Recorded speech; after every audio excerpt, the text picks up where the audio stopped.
Bonjour à toutes et à tous et bienvenue dans un nouvel épisode d'Active et Bénie, le podcast qui encourage les femmes à vivre pleinement leur foi, à grandir dans leur identité en Christ et à avancer avec courage, quelles que soient les saisons de leur vie.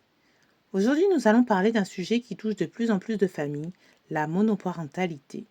Derrière ce mot se cachent des parcours de vie très différents, parfois choisis, souvent subis, mais toujours marqués par des défis, de la résilience et avec Dieu par une véritable espérance. Avant d'aller plus loin, prenons quelques instants pour définir ce qu'est une famille monoparentale. Selon l'INSEE, une famille monoparentale est un foyer composé d'un parent isolé, sans conjoint au foyer, vivant avec un ou plusieurs enfants à charge. La monoparentalité peut avoir plusieurs origines. Une séparation ou un divorce, le veuvage, un choix de parentalité solo, ou encore l'absence de l'autre parent dès l'origine. En France, les familles monoparentales représentent aujourd'hui près d'une famille sur 4 et 85% d'entre elles sont dirigées par une femme. Ces chiffres montrent que cette réalité concerne des millions de parents et d'enfants. Pourtant, derrière les statistiques, il y a des histoires, des combats, des sacrifices, des victoires discrètes, des prières parfois silencieuses et beaucoup d'amour. La Bible ne présente pas la monoparentalité comme le modèle familial voulu par Dieu. Son projet initial est celui d'un père, d'une mère et de leurs enfants grandissant dans une alliance d'amour. Mais la parole nous révèle aussi un Dieu qui ne détourne jamais son regard des familles fragilisées. Au contraire, tout au long des Écritures, Dieu se révèle comme le défenseur des plus vulnérables. Dans le psaume 34, 19, il est écrit « Le Seigneur est proche de ceux qui ont le cœur brisé. Il sauve les gens découragés. » Voilà l'espérance qui accompagnera tout cet épisode. Notre situation ne définit jamais la manière dont Dieu nous aime. Être parent qu'on élève son enfant seul ou en couple implique des responsabilités importantes. Protéger, éduquer, accompagner, aimer, poser un cadre et favoriser l'épanouissement de son enfant.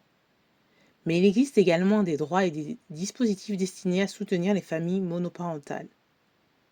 Aide financière, accompagnement social, accès au logement, solutions de garde, soutien à l'emploi ou encore accompagnement juridique.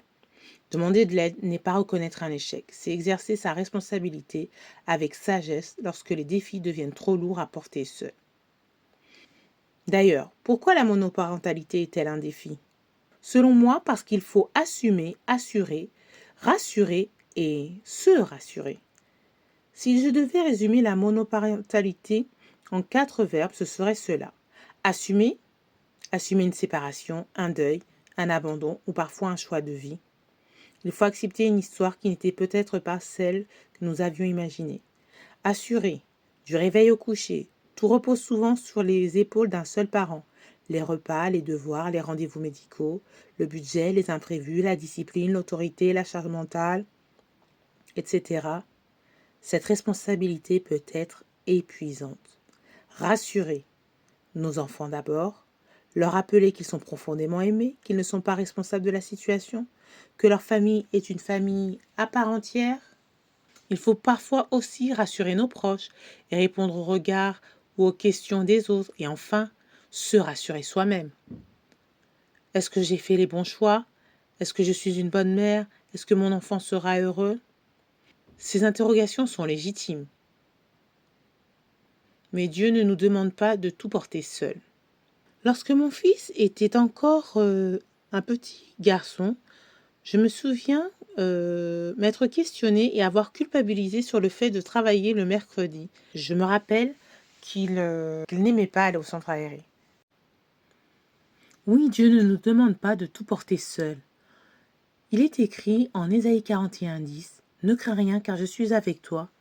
Ne promène pas des regards inquiets car je suis ton Dieu. Je te fortifie, je viens à ton secours. Je te soutiens de ma droite triomphante. » Et Jésus nous adresse également cette invitation.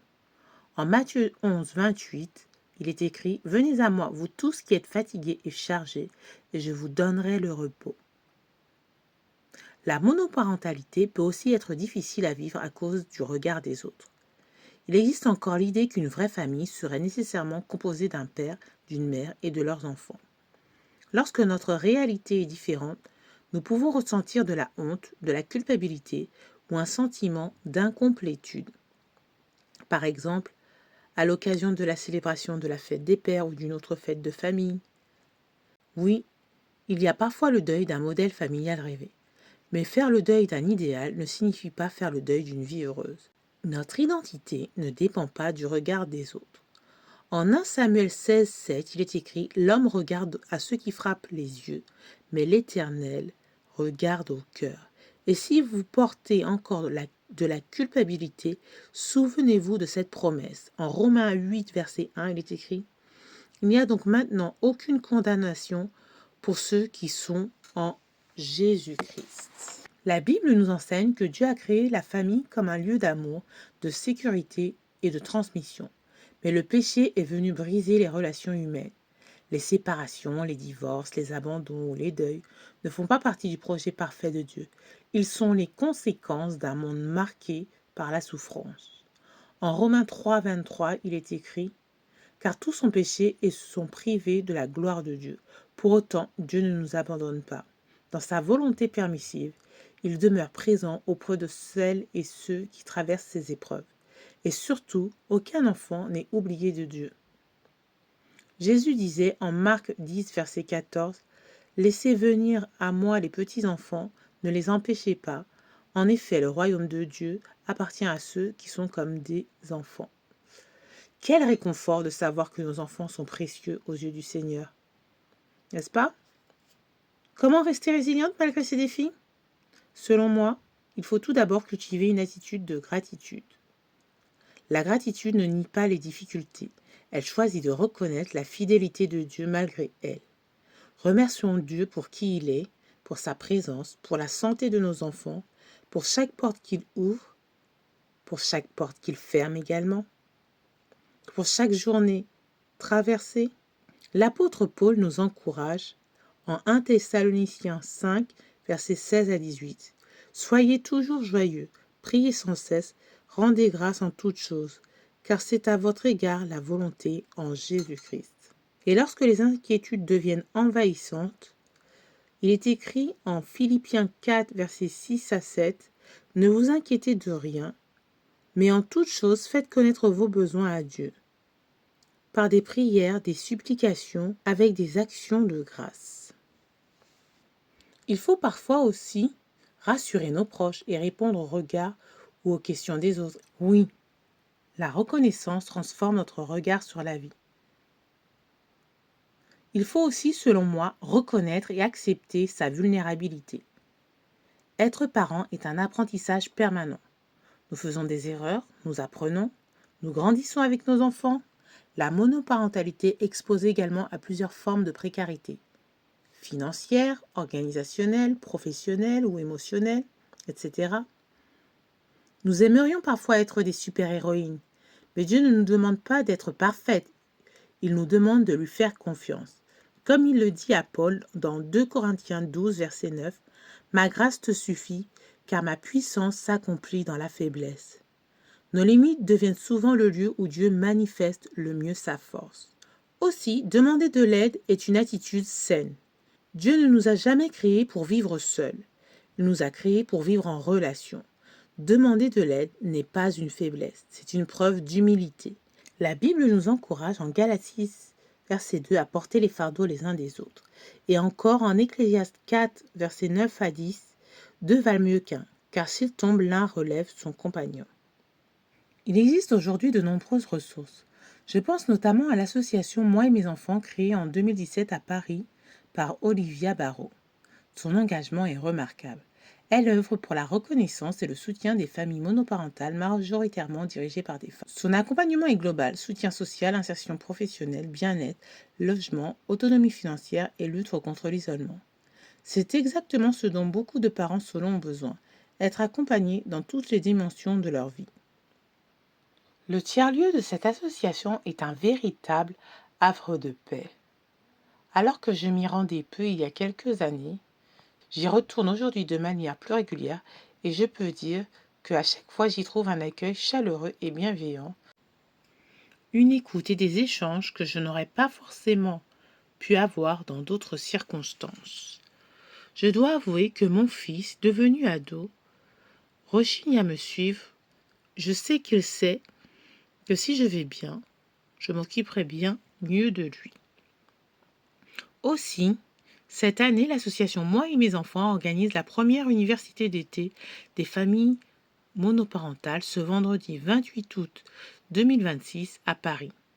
Cette journée réunira des familles, des professionnels, des associations et des acteurs engagés afin d'échanger, partager des solutions concrètes et valoriser les réalités des familles monoparentales. Si vous êtes concerné ou si vous connaissez une maman qui élève seule ses enfants, je vous encourage à vous renseigner. Ce type d'initiative rappelle que personne ne devrait traverser cette aventure dans l'isolement. Parce que Dieu répond souvent à nos prières à travers les personnes qu'il met sur notre route. S'accorder du répit permet de rester résiliente. Pour beaucoup de parents solos, le repos paraît inaccessible. Et pourtant, Jésus lui-même invitait ses disciples à prendre du recul. En Marc 6, verset 31, il est écrit « Venez à l'écart dans un lieu désert et reposez-vous un peu. Le repos n'est pas un luxe, c'est une nécessité.